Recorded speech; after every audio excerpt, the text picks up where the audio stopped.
apa kita wani karo dewa? Sik to, kowe kita-kita kowe kita iki sapa? Wah iki sing ora paham Bagong. Gong kita iki kowe. Tak tanya modar kowe. Bapak iki jenengke aku ngrekoso dibancaki barang emeng diwalik kita. Wangun Bagong karo kita. Kita nek aku nyebut aku pamane dewa aku nyebut kowe kita. Nek kowe nyebut aku ulun. Ulun piye? Sing ulun sapa? Ulun aku. Jare Bathara Guru.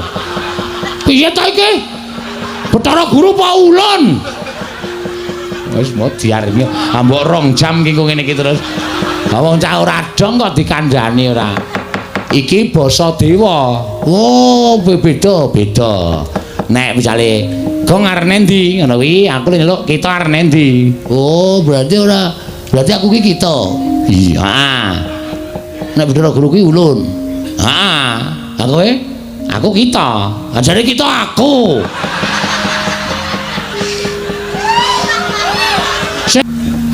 Linggo ngisor. Kuwi Bathara Guru. Lho, kok ora nggo stop map? Bathara Guru. Ayo linggo ngisor. Nggih, Pak. Waduh, rawuh tenan. Nuwun ya, Pak. Iya. Oh, Mas tu nomo sidam. Sekaring bawana langgeng, Kakang Ismaya ndangu kalian kula. Sing gedhe pangapuramu. Manik Maya paripaksa kowe tak rawuhake nang kene ya mergo ana wigati sing bakal tak aturake marang Manik Maya. Kakang Ismaya kula ngaturaken bekti kula kunjuk. Iya tak tampa pangestu tampanana. Dian ora basa ya, Pak. Kuwi adikku kok. Oh iya, Nding. Tejamaya, Ismaya, Ismanta. Sapa? Manik Maya. Oh lah. Pukulun kula ngaturaken bekti kula kunjuk pukulun. Nyayana garing ingsun nampa. Ora liwat pangestu ingsun tampanana. Kula punika jimat paripin dayaning kasan-kusan. Reng ora medhing-ring. Oh iya lali aku orang. Saking kami tenggengen weruh busanane pukulun Bathara Guru ting glebyar ora karu-karuan. Pukulun bekti kula kunjuk. Iya Petro ulun tampa pangestu ulun tampanana kula punika jimat paripin dayaning kasantosan. Pikulun kula ngaturaken bekti kula kunjuk pukulun. Iya Bagong ulun tampa pangestu ulun tampanana kula punika jimat paripin dayaning kasantosan. Lah menika ngaten pukulun. Estunipun panjenengan rawuh wonten ing pedukuhan kula menika panci kula ingkang nyuwun tulung dhateng Bapak Semar ngrawuhaken pukulun Bathara Guru. Iya Bagong. Ulun boya apa-apa. Apa piye? Ora sembrono wengko disotke. Wah, anake Pak D Semar e. Ikan mengadimu santai wae, Pak. Ulun boya. Ulan kok ulun apa ulan? Wah aku kan ngece MC-ne mau dadi kelera-keleru aku. Kualat tenan aku. Kakang Semar, apa? Wonten menapa? Mangke menawi kula maring pangandikan kaliyan Bagong malah mboten rampung-rampung.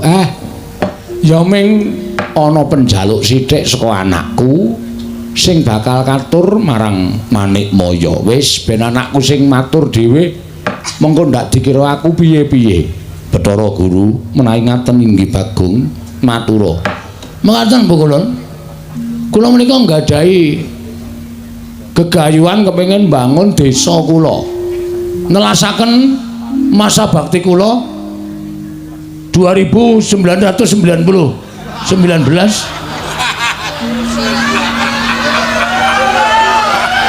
mau ya kleru ta, Pak? Dadi lurah kok suwe men pirang-pirang abad. 2919 edan tenan. Aku iki wong lahir wis metu wudel, Pak. Apa iya sak ngisore sithik. Dapure ora. Ngaten ya, Bu Kulun? Iya, Bagong. Kula kepengin bangun dusun kula niki. Ning kula niku entuk sasmitaning gaib. Sing nalika semanten kula nglampahi sare narites sesemek ron Rajamala abebantal boto sarembab. Gayane iki lho.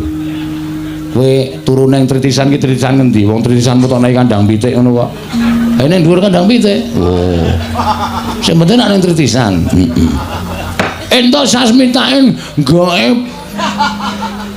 Sasmita gaib. Sasmita gaib bilih saged rancak napa sing kula lakoni menawi dusun kula menika dipun tumbali. Ditumbali apa Bagong? Sepisan ing winastan pelem arum manis. Kok wis malik iki piye? Pelem apa? Arum manis. Pelem arum manis kok dadak ngrawuhke Bathara. Wis jendeng lali aku.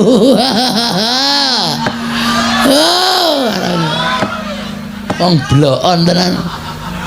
Pelem apa Bagong? Pelem pertangga jiwa kalian jambu nganggone muni kluthuk tak bandem sandal saka kene jambu dipanir mala mekaten monggo menika cukulipun ngendikanipun Bapak namung wonten ing Kayangan Surabaya papan pelengganipun Pukulun Bathara Guru mila Bapak timilu tumuli ngrawuhaken Bathara Guru rawuh wonten ing pring apus menika ingkang saderma saperlu kula aturaken menapa ing dados panuwun kula dhateng Pukulun Bathara Guru supados maringana mboten ketang ingkang pentil Gong cangkeme kuwi lho sing urung gedhe kuwi lho. Aku iki pikiranmu sing bosok terus. Pelem ki nak cilik pelem pentil. Heeh ya. Ingkang alit waton saged dipun dadosaken tumbal ban. Wonten ing pedusunan pring apus mriki kalian jambu dipanirmala Pukulun. Pelem pertangga jiwa setunggal, jambu dipanirmala setunggal. Kula petak wonten ing dusun pring apus. Nyuwun pangapunten menawi kula keladuk ning gandeng menika sampun dados sasmita ing gaib. Mila tetep kedah kula suwun. Menawi kula nyuwun lintu menapa kemawon kula sumadhiakaken. Kula gadah pijawa. Menawi kersa badhe ngasta wonten Kayangan sumangga ning kudu ditumbaki. Ora ana pinisa mabur. Ayo iki menehi ning ora mungkin dadine ora bakal kelakon ora. Ngaten Pukulun Kakang Semar. Piye? Menapa Bagong menika mboten mriksa menawi pelem pertangga jiwa jambu dipun nirmala menika daharanipun para Jawata. Wis tak kandhani ning gandeng anak njaluk karo wong tuwa. Ana tetembungan anak polah bapa uga kepradah. Tur ngene lho Guru. Mbok ya ora kutang ming siji paringana. Wong minggu syarat srana wae. Tukule jambu dipun nirmala lan pertangga jiwa ki rak pirang-pirang ning Kayangan. Nek ming tok longi siji dienggo anakku, dienggo srana ora ngelongi kayamu, ora ngelongi agung lan ageng kuncaraning asmamu. Mula paringna ya Guru. Aku njaluk kanthi banget wene ana. Mbok nganti aku kudu kepiye sing tak lakoni, aku tetep tak lakoni waton kowe gelem menehake jambu dipun nirmala pelem pertangga jiwa. Wilahing. Lho, kok malah janturan? Kok sik meneh. Wilahing. Awik namastu nama sidang. Negaripun dipanjang kunjuk. Gong tak bandung sandal cangkemmu lho. Malah janturan kaya arep wayangan ora. Ha ki mau malah wilahing. Wilahing. Yuk. Aduh. Malah kena sirahku dhewe. Pancen Bagong ki malati. Wis wenehno. Kakang Semar ku lho badhe munjuk atur. Piye? Selaminipun kula menika dados dewaning para dewa. Selaminipun kula menika dados nalindraning jawata, sedaya titah wonten ing jagat menika sami nyembah kaliyan kula. Namung imanipun wonten titah setunggal ingkang dereng nate nyembah kaliyan kula. Kula kepingin titah menika keparenga sak mangke nyembah dhateng kula. Lan badhe kula paringaken mrepangga jimba lan jambu dipa nirmala. Sapa sing ora nyembah karo kowe lan kudu nyembah karo kowe? Mengko wonge kuwi tak paranane. Wonge kuwi tak paranane, tak dawuhi supaya nyembah karo kowe, jer nyembah karo dewaning para dewa kuwi wis sak mestine. Ingkang dereng nyembah kaliyan kula namung Kakang Semar.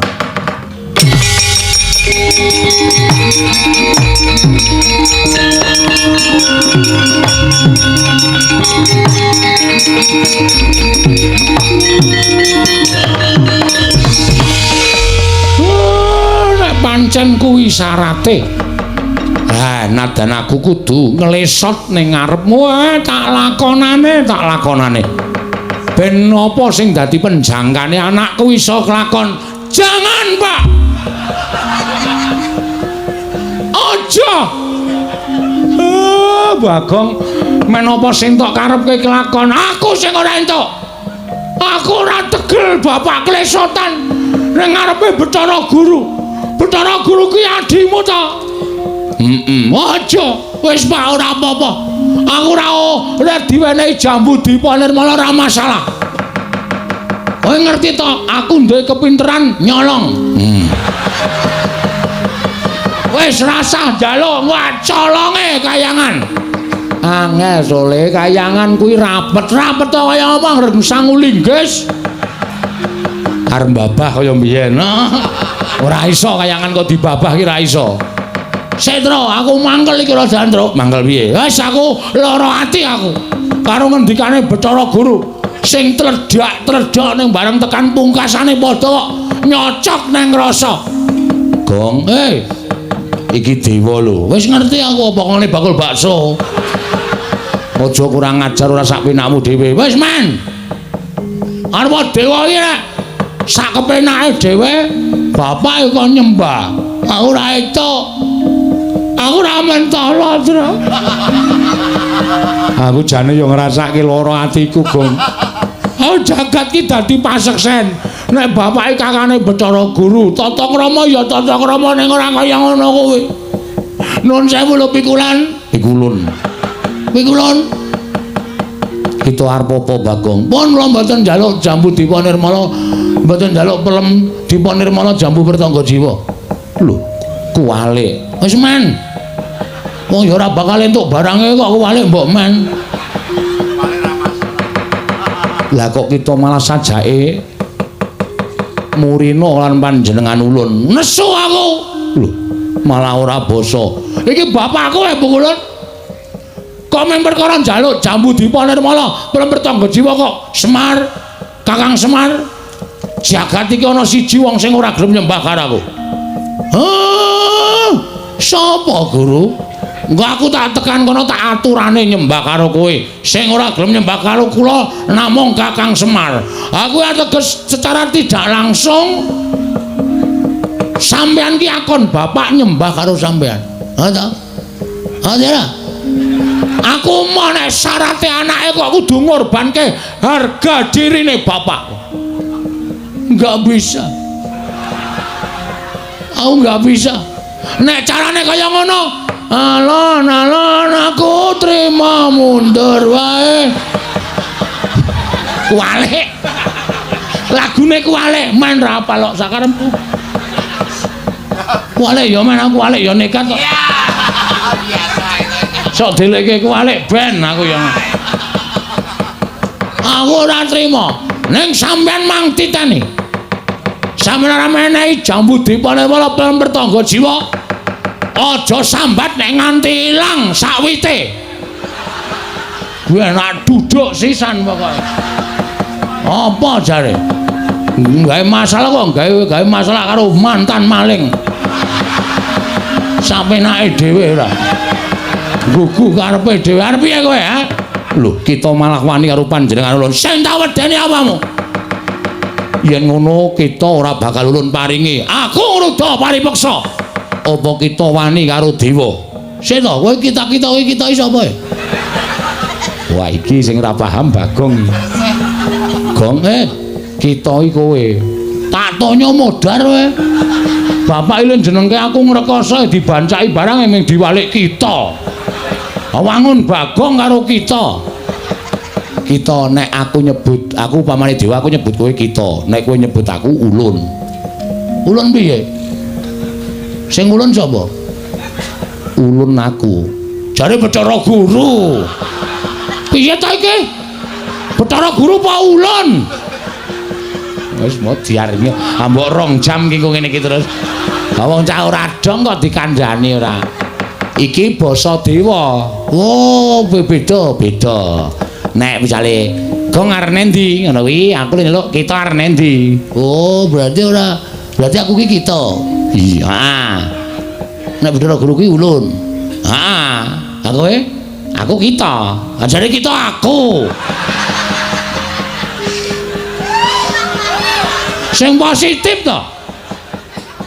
Pun mboten ajeng aku mboten ajeng ngomong kula, Pak. Mumet sirah kula. Sabanjure kepiye Bagong apa kita bakal njaluk jambu Dipa Nirmala Pramrtangga Jiwa. Nek purun mboten maringaken kula tetep mrudha paripeksa. Yen ana apa kita wani lan para Jawata. Nek jane mboten. Ning gandeng nuwun sewu niki kebutuhan rakyat. Napa to sababe kula ngeboti Pramrtangga Jiwa jambu Dipa Nirmala? Merga niki kebutuhan rakyat pring apus niki kedukuhan pring apus. Nek nganti kula ora iso Pramrtangga Jiwa jambu Dipa Nirmala entuk, ateges rakyat kula sengsara. Daripada rakyat saya sengsara, lebih baik saya yang harus menjadi apa ya? Korban demi kesejahteraan rakyat. Wah, jangan tepuk tangan. Apa gunanya tepuk tangan tanpa saweran? Urung nembang kok wis saweran. Aku mundur alon. Kowe apal kowe, aku sedira nyetel kowe. Oh. Kempol cawet. Cendol cawet. Kempol cawet ora.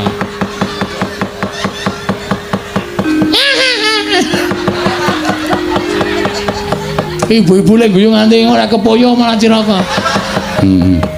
Kula ajeng rebut kita wani karo para Jawata sing tak wedeni awakmu.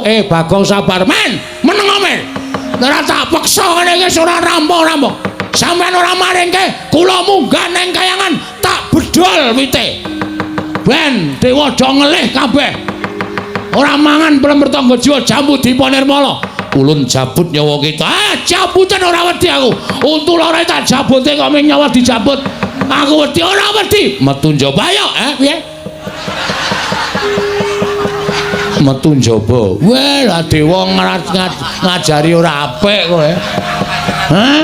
Dewa ngajari ora apik. Nek wis sah, wis resmi iki ditokke jero. Ora metu njaba. Oh, kurang ajar kowe ora.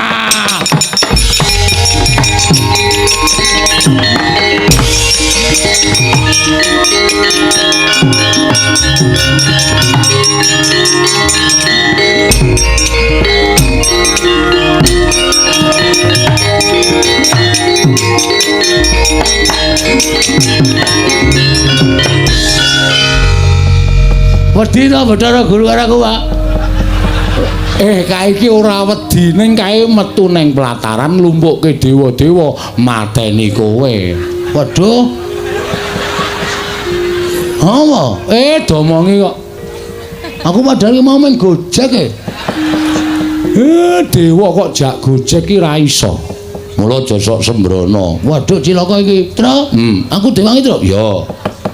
Reng, apa? Aku dewangi ya. Oh, tangane wecekle ora kon gelut. Ayo nganti rak ya ora tekan. Oh, ditanono ora ngewangi aku berarti kowe tega rupatiku. Iya, sai-saisaku lho. Kowe ketoke cilik nek gelut trampil e. Ngono aku diwangi ya, Reng. Iya. Aku dilindungi, kowe pokoke tak dapuk dadi linmas. Oh iya. Linmas kaya ngene iki sing wedi sapa coba? Linmas kok ting gendiek-gendiek ngene. Sing penting getakane kok, Tru. Getakan sempritan sing penting. Nah iya ora. Wis Pak, Bapak rasa kuwatir, tak tanggunge Pak, rasa wedi. Ngono ana apa-apa piye? Ah saya tak takon. Kowe tresno ora aku? Aku tresno. Nek kowe tresno, mengko nek Bathara Guru methoke aku arep mateni karo aku. Pethoke ya, Pak. Oh iya, iya. Ya? Anake Bathara Guru jenenge apa? Bathara Indra. Sisan kuwi pethono sisan, Pak. Oh iya, iya. Terus liyane oke. Penyarian Yamadipati, Mahadewa, Bathara Brahma, Bathara Sambu. Lan sak piturute akeh banget dewa. Njaluk tulung kuwi pethok sisan ya, Pak. Wow. Coro. Trenggiling. Ngono. Misuwi kok ora wangun to, Gong. Kok mung kewan cilik-cilikan trenggiling ora. Arang-arang. Oh, cacing pita. Ha iso ora serem cacing pita. Tulung ya, Pak. Iya, iya. Wis kono gara menyang. Hak kowe, aku tak turu delit. Engko nek dewane lunga aku digugah. Ora kena kaya ngono, kudu tanggung jawab tela bakarane. Enak kuwi.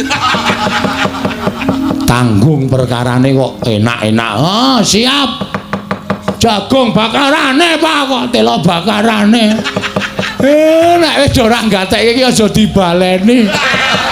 Senengane kok malah badarke dhewe. Aku karang ya sak ngono kuwi. Nek ora bener ki aku sak ora lega. Aku iki wis rampunge iso tak bener ora ya mau. Ora yakin e. Hei Mamet tuan dhisik aku tak methuke karo dewa-dewa kae. Ning sing enom-enom pethukno. Nek Bathara Guru sing maju aku sing methuke. Siap ya Traya. Yo, ora nggo gending, slepek. Oh iya. Nganggo slepek wae. Tung, tak. Jelela jelali jelela jelali wanamba mangwa suci jalalala sasi seswarane pesona wala brambang sa ular kambang. Oh ya emang aja yo